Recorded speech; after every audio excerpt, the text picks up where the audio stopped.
नमस्कार दोस्तों, स्वागत है आप सभी का आज के इस वीडियो में। जैसा कि हमने पिछले वीडियो में चर्चा की थी किडनी फंक्शंस को लेकर और सीआरएफ को लेकर, उसमें हमने अभी आपसे कहा था कि हम अगली कुछ वीडियोज पे इस पे जो भी डिफरेंट एस्पेक्ट्स हैं, इसके कॉज क्या होते हैं, कितने लेवल क्रिएटिनिन पे आपको डायलिसिस करानी चाहिए, कौन कौन से मेडिसिन आप यूज़ कर सकते हैं, या आपकी जो किडनी है यानी कि किडनी फेलियर की कंडीशन है, सीआरएफ है, किस स्टेज में है।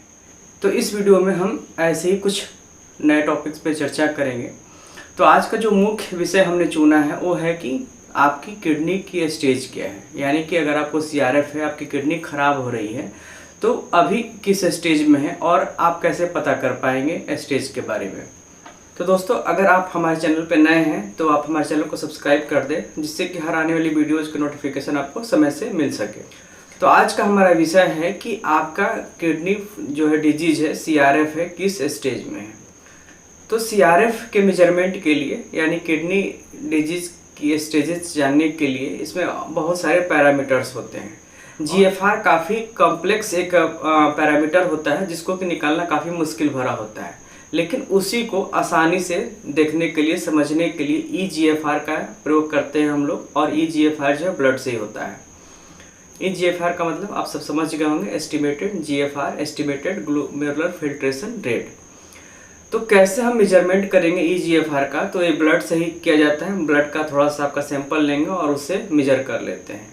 यह डिपेंड करता है बहुत से फैक्टर्स पे। एक तो क्रिएटिनिन लेवल पे डिपेंड करता है, दूसरा आपकी एज, सेक्स और रेस, यानी कि आपकी जाति का मतलब है हिंदू मुस्लिम से नहीं है। जाति का मतलब जो कंट्री वाइज अलग अलग जो रेसेज होती हैं उससे मतलब है। तो आपका एज, सेक्स और रेस क्या है, इस पर डिपेंड करता है ईजीएफआर।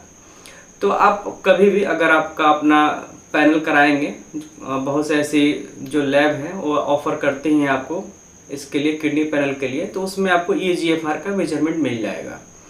ईजीएफआर के आधार पर ही हम किडनी डिजीज की ग्रेडिंग करते हैं। और सामान्य रूप से जितने भी इसके ऑर्गेनाइजेशंस हैं वो इसको 5 स्टेजेज में डिवाइड करती हैं, यानी कि 5 स्टेजेज में डिजीज होती है किडनी की। उसमें स्टेज 1, 2, 3, 4, 5 यही में 5 स्टेजेज होती हैं।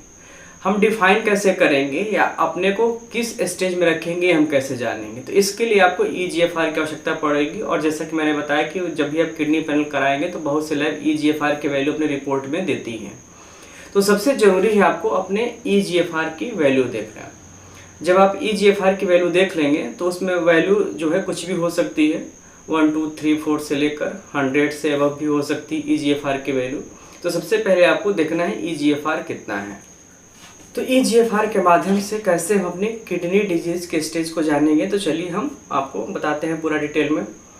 तो जब आप ईजीएफआर अपना वैल्यू देख लेंगे, तो अगर आपका ईजीएफआर 90 से ज़्यादा है तो यह होता है स्टेज 1 किडनी डिजीज।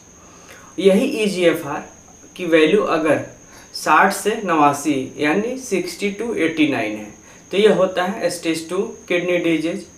अगर ईजीएफआर आपका 30 to 59 है तो ये होता है ग्रेड 3 या स्टेज 3 किडनी डिजीज। और ईजीएफआर अगर आपका 15 से 29 यानी 15 to 29 है तो ये होता है स्टेज 4 किडनी डिजीज। और ईजीएफआर अगर 15 से कम है तो ये होता है स्टेज 5 किडनी डिजीज। तो ये 5 स्टेजेस में किडनी डिजीज को हम लोग क्लासीफाई करते हैं। और निश्चित रूप से इस वीडियो को देखने के बाद आपको अंदाज़ा लग जाएगा कि आपकी जो किडनी डिजीज है किस स्टेज में है। तो सबसे जो महत्वपूर्ण है, आपको ईजीएफआर वैल्यू को नोट करना है अपने लैब की रिपोर्ट से, और उसके आधार पर आप पता कर सकते हैं कि आपका जो बीमारी है किस स्टेज में है।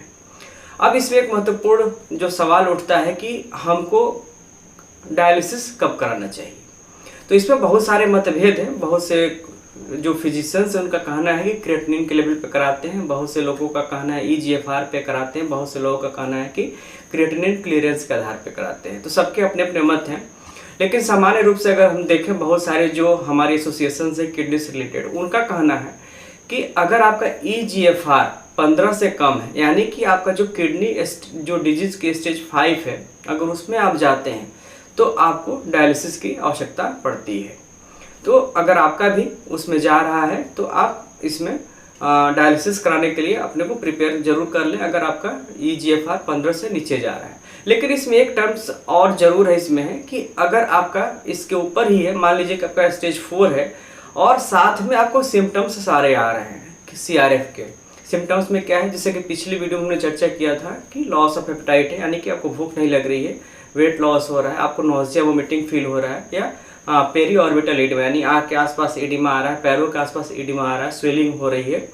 तो अगर ये सिम्टम्स है और भले ही आपका EGFR जो है आपका स्टेज 4 में है, तो भी आपको डायलिसिस की आवश्यकता पड़ सकती है। या अगर आपको कोई सेकेंडरी कॉम्प्लिकेशंस है, सेकेंडरी डिजीज है, जैसे कि डायबिटीज है, ब्लड प्रेशर है, तो उसमें भी हो सकता है कि स्टेज 4 में ही आपको डायलिसिस की आवश्यकता पड़ जाए। तो ये इस ब्रीफ में जो है हमने आपको बताया स्टेजेस के बारे में और कब आपको डायलिसिस कराना चाहिए। तो ऐसे ही और भी बहुत सारी वीडियोज पर हम चर्चा करेंगे किडनी डिजीज के बारे में। तो ऐसी सारी वीडियो देखने के लिए आप हमारे चैनल को सब्सक्राइब जरूर कर लें, जिससे कि जो भी वीडियो इससे रिलेटेड हम अपलोड करें और नोटिफिकेशन आपको समय से मिल सके।